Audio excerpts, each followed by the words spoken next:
My name is Gertrude, married to Canon Samuel Njoroge. He was not Canon, he was not Reverend, he was Njoroge when we got married.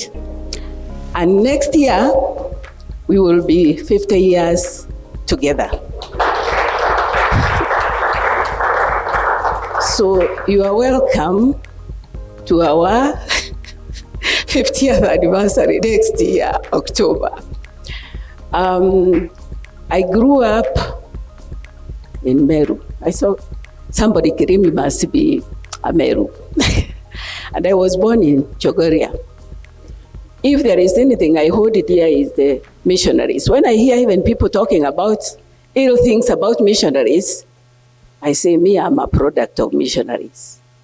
I got saved because of the missionaries who were at Chogoria. When the Chogoria hospital was beginning, there were some young ladies who thought the primary schools around, the girls can come and we mentor them. And you know they did it because we came to know the Lord through them. Okay, that was not all. I went through primary, I went to high school, and then I went to another high school, which was, what do you call it, Methodist Church. It was colored girls. And there we found other missionaries. And you know, they had even a quiet garden where we used to go on a Sunday after service and share our testimonies, read the Word of God, and then even introduce us to the devotion books. So from very early, we grew up knowing there is a God in heaven and there is Jesus Christ who saves and he satisfies. And let me say, I got to be myself because of these things. Because there were things I avoided seriously. Like I remember one lady, we asked when we were talking, is there anything wrong in kissing? And then we looked at each other. So the lady just looked at us and said, if you want to continue eating people's saliva, continue. And then you tell me what you would do after that. Would you want to eat somebody's saliva? So even before you give somebody your mouth, you started thinking. So there are so many little things I learned from early childhood, and I thank God because he was preparing me for later life. And now I grew to know who the Lord is. There were KSCF camps. Let me tell you, I used to be very faithful. The people they are talking about, Akina Monala, Akina Watson locally, all those we met in KSCF camps. And then from there we started Mary Evangelistic Team. We were the starters of it, the professor. So with Mrs. Mwiti and some others, we started it, and we thank God it is there even today. Now, I think that is enough of the early life. Late in the life, okay, I got married. I had asked God for a husband, not a boyfriend, and God did exactly that. He gave me a husband in Reverend Njoroge. I was a Meru, he was from Kinagok. And you know those days, hey, marrying they used to call them Ndaru, that is the poop of a sheep. You know, they come in small, whatever. They would ask you, you married one? So I say, yes. And I thank God he gave me that one. You know, they would make fun of it. I know even my family was not very comfortable with a Kikuyu, but we are there. And we thank God because we met when we were saved and we knew God will carry us through. So, okay, late in life, he has given us children. What I would want to share is the faithfulness of God even in later life. When we were growing up, he was preparing us for what may come later. Now, late in life, okay, Our second daughter went through school, was the best in her primary school, went to Alliance, then from Alliance went to Germany. While she was in Germany, she was diagnosed with cancer. And then, tell me as a mother how you feel. So there she was, in hospital, chemo, what. During this process, the father, who is diabetic, went to work in the coke place, and was pierced by a nail. And we didn't think it was anything big. It's just going for anti-tetanus and things will be okay. That's what he did. But a few weeks after that, the leg was swelling. Another niece comes and says, "Oh, uncle, you better go to the hospital." They go. And do you know? The doctor said, this leg has to go. Amputation. So, it's a time you start asking God, what do I do? God now. When you find yourself in such a situation, you start wondering, what do I do? That is a girl in hospital in Germany. This is my husband. And now this is what is happening. So there are so many questions. But then there is a promise. I will never leave you nor forsake you. It's not easy. But he never left us. He was with us. So amputation. He is in the hospital. The daughter is in hospital in Germany. And then I had to go for an operation of the eye. And I went. When I was going for review, that's the time he was in the theater. And God is a peace giver. I finished and I went back. He was not out yet, with another very close sister of mine. She was out waiting. And we waited and he came out and we started praising God. He has gone through. And there he is. Isn't God faithful? Isn't God God? What would you do? Where would you go? Is it your mother, your father, your sister? No. But he's there. And his promise is true. I will never leave you nor forsake you. And indeed he was, because our daughter passed away. Another question was now, here is somebody in Germany. Do we bury her here? Do we cremate? Do we do what? So many questions, yeah? But our God is faithful. In this same process, he was a teacher, had retired. I am also a retired teacher. During this period, the TSC decided there was money they had not paid, they had underpaid him. And this was the time to send the money. When you need it most. Who was that? Sini Mungu. Yes. Because now you are doing, is it harambe? Is it what? And then at the same time, now, friends. This is the time you realize there are friends who love the Lord and there are friends who listen to the Lord. Because we never lacked. Somebody just came, Amjuku, anasema, Mimi, I'll take care of my auntie. I'll bring her home whichever way you want. Mungu. Because we were asking each other questions. So this was a very difficult time. And if God was not with us, it would not be easy. We would not have made it. But by God's grace, who prepared us from childhood, depend on me, was there with us. And we went through it. He is recovering. You can see he's walking. And we thank God for that.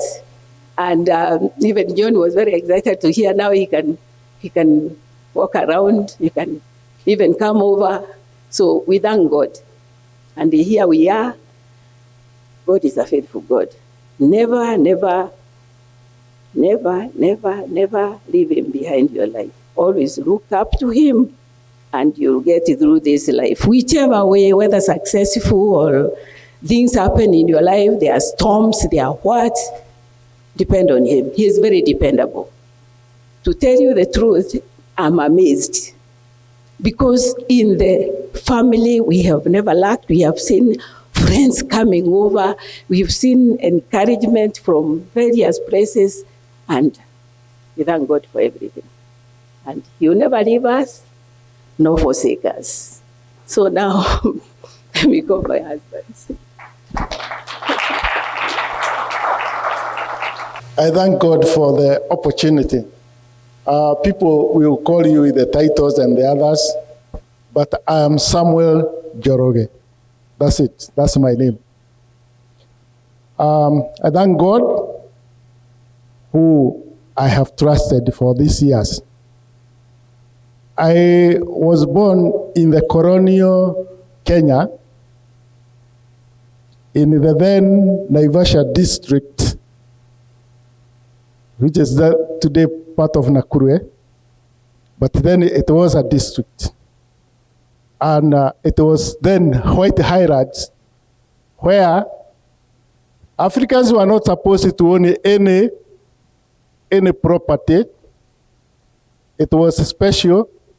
So if you are there, you are supposed to be a squatter who is there for a time and with permission. So all the time, any adult male, because female were not asked, that is a part of history, they were not asked to carry the papers of identification, but the male, it was a must. So my father happened to have been a squatter in one of those farms, and we remained there, and that's where we were born. So when I went to school, that's the very first time I found the story about Christianity. And I was wondering, what is this all about?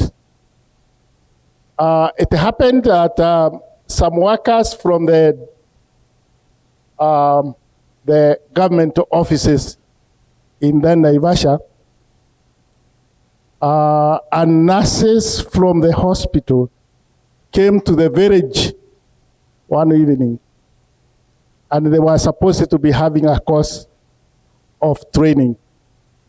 And they came singing on a Saturday morning, and they came across the village singing.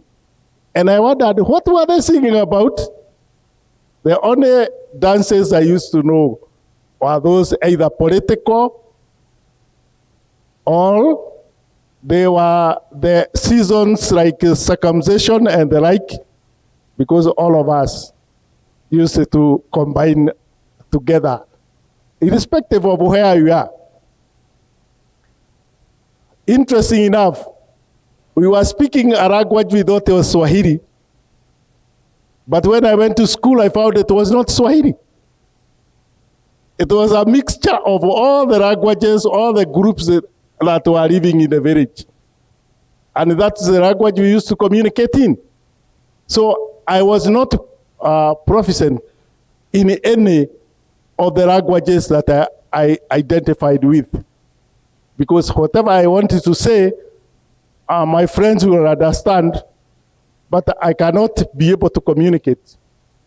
I could not be able even to speak, to tell a story in the Kikuyu language, leave alone reading. So I've asked, what is this these people are singing about? And I wanted to find out a little bit more. So I followed, and I found myself involved in the group that wanted to be involved in the Christianity. And there I was. Of course, you had to go first of all, be checked tested whatever you wanted to do, and then at the end of it, you are accepted or rejected. Of course, behavior was counting much. So I found that I was accepted. And we used to have rituals of being accepted into the church. Mind you, they were not buildings. They were just places where they are meeting. So some of the people came up and they used to guide us, telling us, now you are part of the training so that you can be a candidate to be taught, to be baptized. Huh?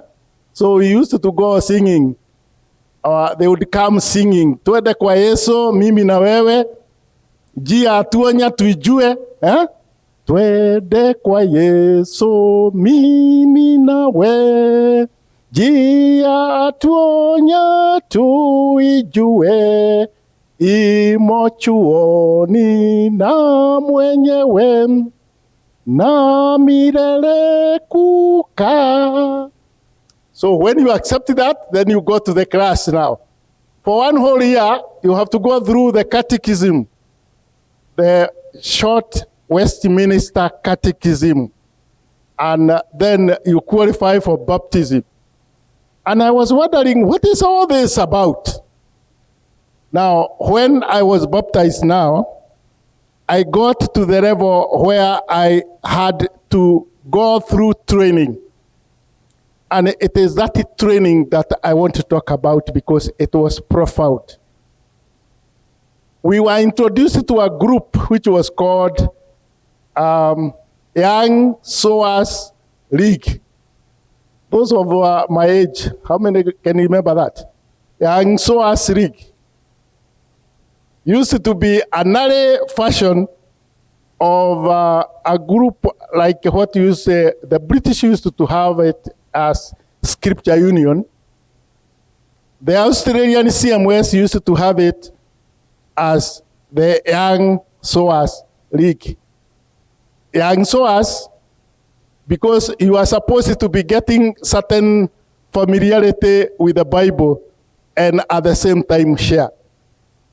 It is through that training that I developed. We had to start, you do the John's Gospel, and when you read one chapter, you have a memory verse which you have to get out of that one chapter.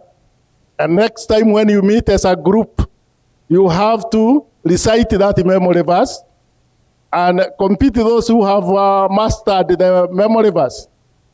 So we went through the John's Gospel. I see you can remember some of that. Yohana 4 na mstari wa 29.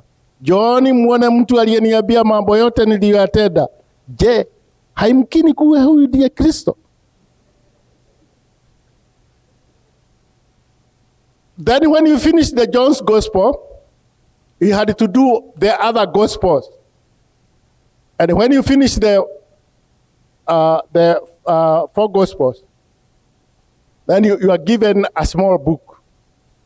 The small book was kind of a devotion, which you had to keep on looking at to remember where you are. Then you have to do the other books of the New Testament. When you finish the New Testament, you are given a copy of the New Testament Bible. And then you qualify to go on to the Old Testament. And when you finish the Old Testament, you are to get a badge, you are to get a Bible, and you have to get a routine book which was called The Daily Light, which was a devotion book which you read throughout the year. I kept that book for many years. I think I must have lost it when I'm moving houses. But that founded me into a kind of a culture where even my friends would be finding it very difficult to influence me elsewhere. Here I am. Now, then come the change of school system in 1962, when we created what was called full primary school. Full primary school, those of us who are in the intermediate school now had to go through the school, and we used to do what was called Common Entrance Examination, CEE, in Study 4. I know majority of the people here would be wondering, in the colonial Kenya, only 15% of the total African children could be allowed to go to the intermediate school. 15%. It is only those people who are lucky and were in those areas close to the borders of Uganda who could go to Uganda, which was a protectorate, where education was not curtailed as it were in Kenya, other parts of Kenya. Then when you go for intermediate school, it is still another 15% which would be allowed to go to high school. The rest, you know, when you finish Study 4 and you had qualified with a CE, you are able to be a record crack. You can enter numbers. Huh? If you are told to write something, you write. If you are told to read something, you can read. And that's what the Mzungus wanted at that particular time. So when we were going through school, what was there? We were being stopped from going to school so that we can go and work. Particularly when it was the paradram picking season, you'll find that, I find the other time when we had the Daramea son, Chomri, shooting, and people thought it was he was wild. His grandfather was more wild than that. He would bring in Maasai Morans to stop us from going to school. But we used also to have our own tricks, because we knew that the Maasai would only use the fight using the lungu. And he would only have two. So if he throws one, he is left with another. If he throws a second one, he has none. Then he would take the stones and get them. And at that time, where is the Mzungu? He is there watching, because he had paid them to stop us from going to school so that we can pick paradram. So from the school, the missionaries who I had associated through this Bible club got so much interested in my company. And therefore, I was used all the time. They are going out to certain corners of where their missionary group is. They want a local who can be with them and who can speak local language. So I'm with them. So I came to know, I came to be known as a missionary boy. That boy who goes with the missionaries. He is always around there. And that helped me grow spiritually. I went on, and then I went to high school. And in high school, I got the KSCF. Those early years, we used to have people coming to our place, because by that time we had developed, we had some mission station just next to our home. So they would be coming. Harry Cotter, the founder of the KSCF in Kenya, would be coming around with the scripture union and the kind of thing. Now, here I am, I'm going with the missionary, the one who was the new mentor, the youth mentor, happened to have been a lady, and they were all ladies. So when they are going out, I'm with the car with them. And my father was getting so agitated. Son, you are lost. What kind of training can you get from women? I say, where we go, we get also men. And my father would get consoled, and he would be wondering, what kind of thing is this? Then when it comes to the end of the year, and people are talking about the performance in school, I would be rated among the good boys who have done very well, who have done. So my father would be saying, okay, I can see, I have a man. So he allowed me. But he never allowed my older brother, who is older than me, who we were always together, but he would not allow him to go with me. But I developed that way, and I think that has formed my foundation of what I am even today. Then after high school, I tried a few other things, but I ended up training as a teacher. And it is when I was training as a teacher at Kenya Science Teachers College that I met my wife. Now, you can imagine now, I've come from the Rift Valley where I did not have a real identity of anything. And I meet a Meru girl who has come from the other side of the mountain, and we become good friends, and we are associating, and I'm wondering, how far is this one going to take us? I didn't know. So when we were finishing the course, the training, one had to go back to where you came from. She was posted in Kitui, Mulango Girls. That's where she was to teach. I wanted to go to Marara in Saburu, but fate had it not, because I found myself selected to do what used to be known as Kenya School Science Project, where we were translating the Nuffield science into local situations. So I found myself in that group, and I was placed at Nairobi School, where I later had to remain there for over 23 years. And it is in Nairobi School that I was shaped even more. By the time I got there, the headmaster was very keen. I don't know how he had found out my background, but he had. He introduced me the very first time and told the head of the science department, I have brought you one of the researchers brought in by the Ministry of Education, but he is also going to be the assistant chaplain. We had a staff of 64 teachers, and we were 6 Africans. So you can see the kind of contradiction that is coming up here. And I'm told I am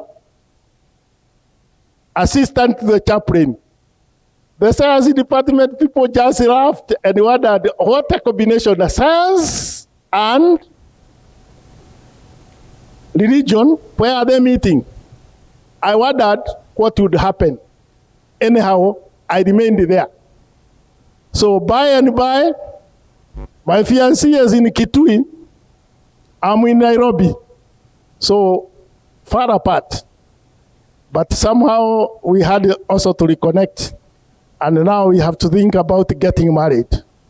He said, all right, we'll get to know where this Meru place is. Those were the days when it was very difficult to travel, because the road from Embu to those parts of Meru was an impossible road. But nevertheless, I dared, and I wanted to go. But one thing I knew is that my relatives would not allow me to go if I said what was my mission. So I had to say, I'm going for a holiday somewhere with a friend. And there we are. We went to Meru. And everybody is wondering, who is this young man? Is our sister here getting married to some place? And as you have heard the insinuation, when they are calling you Ndaru, they are looking at you and they are saying a few things. I remember one time one of the museums looked at me and he started lamenting with very many talents And the negative words, me, I was getting so amused while this old man has started narrating these stories in Khmer, well, very fast. And I was laughing, and my wife there was also very annoyed with this man because the man did not know who this girl is. And then when the man realized who the girl is, he said, "Oh, I'm sorry, I was not talking to you, I was talking to somebody else," and the like and the like. But the relationship was so tense. Now, we related and we quoted, and we decided now we will get married. When I told my people I want to get married to a Meru girl, they told me, "This is nonsense. That cannot happen, not in this home." I guess she was not having it very easy either. But we decided one day we will go and meet my father-in-law, two of us, with nobody else, just two of us, without any intermediary. And he said, "What we have decided." My father-in-law looked at me, looked at her, and he said, "You have got all things wrong. Either your education is making you miss the point, or your Christianity has made you fools. Things are not done this way. Go home to your background, get an old man of your relatives, and bring him. I'll talk to him, not you." I said, "Okay, I'll do that." So I went home and I got my brother. And my brother was prepared to go and say, "No, there's no such a marriage." So when we got there, my father-in-law also got another old muse. So my brother spoke, the old muse spoke, and both of them were not talking positive. They were talking negative of how these people should be separated. My father-in-law looked at the two of them and he said, "Hey, listen to me, all of you. I have seen you for the first time." He looked at his spokesman and he said, you don't know even this girl. These people they speak a language that is not understood by many, except me. So leave them to me. I have accepted they are my children. Leave them alone and go and do whatever you want to do." So that's how we got married. Anyhow, we got married and the Lord kept us there. Now, the part of the ordination was another challenge. I was selected to be trained as a school chaplain. After 2 years of teaching, and I was to go through, and the director of education passed everything, and I was supposed to go do that. But when I went to the Archbishop, the then Archbishop Orang, because that was the last stage to go to, I told him, I got married last year. And I had never told my wife that I wanted to be a church minister. So I would like to be excused. He looked at me and he told me, my brother, that's a very valid statement. And I'll allow you. But let me tell you something. When it is God's calling, you never hide anywhere. He will do it and at his own timing. So I found myself not going for that chaplaincy. The people who are selected with me later became the bishops of the Anglican Church. Like Bishop Zimbi was one, like Bishop Mwaruda was another. We had another. We were about 5 of us. But I didn't go. Anyhow, after 1 year, I found myself selected for a scholarship to go to Britain. Now, this one was exciting. Nobody could stop. Nobody could tell me no. So by the time I got the other side, I was told I cannot practice in a Church of England school before I've trained pastorally. So I have to do pastoral training alongside my other training so that I can be able to practice in a Church of England school. So there I was. I went through the training. I had to go through it. And I said, it is all right. The question of ordination is not there, but I'm training to be a teacher. And there I was. By the time I came back, I found that Manasseh Skuria had become the Archbishop of the Anglican Church. And he used to be one of my youth advisors during my high school days. So he called me one day and told me, I wanted to see you in the office. I wondered what it is all about. So by the time I got there, he said, oh, this is Samuel, it's you. I said, yeah, well, I was dealing with the papers. Now I know whom I'm dealing with. I want you to tell me about the training in the UK.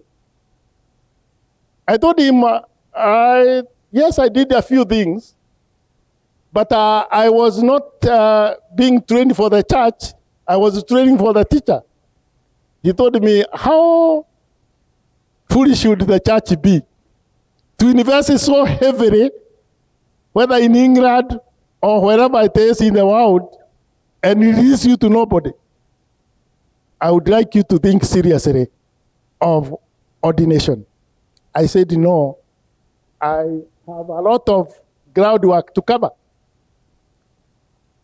Next time he called me and he told me, have you thought about it? I said, not yet. My wife is still, said, well, next time bring her out. So he asked my wife, are you allowing this man to work with me? My wife looking at the bishop and not used to having come from a Presbyterian background. And the bishop here is asking question, and he is asking for permission from her. She said, yes, I give it. So quickly, I had to go now for the preparation of ordination. And there I was ordained, and he told me one thing. I would like you to remain, wherever you are doing, you remain in the schools, but you remain a witness, and I would like to see you always wearing your clerical collar, wherever you are. And there I was. I went through the school system, and finally I had to, when the Archbishop Gertrude became the Archbishop of Kenya, he called me and he told me, you know what? I don't think the Minister of Education has good use for you as I would have you in the office. I have a place for you in the office, and I would like you to come and work in the office. And that's how I joined the Anglican Church Provincial Office as the principal of Anglican Church Language School. Interesting enough, the teacher who used to train me in the Angsoas League happened to have been a teacher in the language school. That's what I discovered later on. And she used to teach Kikuyu. And the reason why we were having quite a good rapport is because I could not speak good Kikuyu, and I did not have very many vocabularies in Kikuyu. So she used to tell me that she knows more Kikuyu than me. I'm a Kikuyu, but she knows more Kikuyu than me. That's when I got to the language school, I realized she used to be the one in charge of teaching the missionaries who are to work in Mount Kenya region, Kikuyu. And those kind of things I discovered and I got involved into. You have been told about my daughter getting unwell. You have been told about my amputation. It is during that particular time I had a long review of what God has been to me. And I have gone through hardship. I have gone through difficult situations. And I have many other experiences that I have had. But in all, I have learned to trust God in small things, in big things, even when it is frightening, even when I don't know whether I will be living tomorrow or not. Yeah, when I was in hospital, at one time I thought the morning will not come. Particularly when they start calling doctors at 3, the late hours of the night. The patient that I'm having here, the nurses say, the patient I'm having here is having difficulties in breathing. And then you know, if it is difficulties in breathing, where are you? And then you are wondering what is going to happen. And they ask me, what happened? Oh, how did you feel? I said, I feel comfortable. Because even when I was getting the injury, the God that I believe in was on the throne. And even now, when I'm in the hospital, he is still on the throne. Whatever the situation is, I will accept wherever I go. Huh? There is that hymn in Kikuyu which says, Reune de ketie gwetekera Oria Jesu agejeram Eda kodoma akedomem Eda kojeta biegwake. We don't accept it being called. Many people will tell you, you are going to heaven, but not now. Me, I'm ready anytime, and God bless you. That testimony would be a very important testimony to young people, because a lot of testimonies we hear is of successes, isn't it? So when you hear a staircase of problems, you have a problem, it becomes the worst problem. You pray about the worst problem, it becomes even worse. And the Lord is still on the throne. I think that's something that we need to share with young people, that God is not at our beck and call when he knows what he wants to communicate. Like maybe all he has gone through was for the sake of this meeting. Is that a possibility? That somebody somewhere here may be prepared to go through the challenges of life and never lose heart, because you sense God's presence. Every time you are going through a problem, you remember Canon Njoroge and say, if God, the God of Canon Njoroge, is also my God, then in terms of problems, I can still trust him. Amen?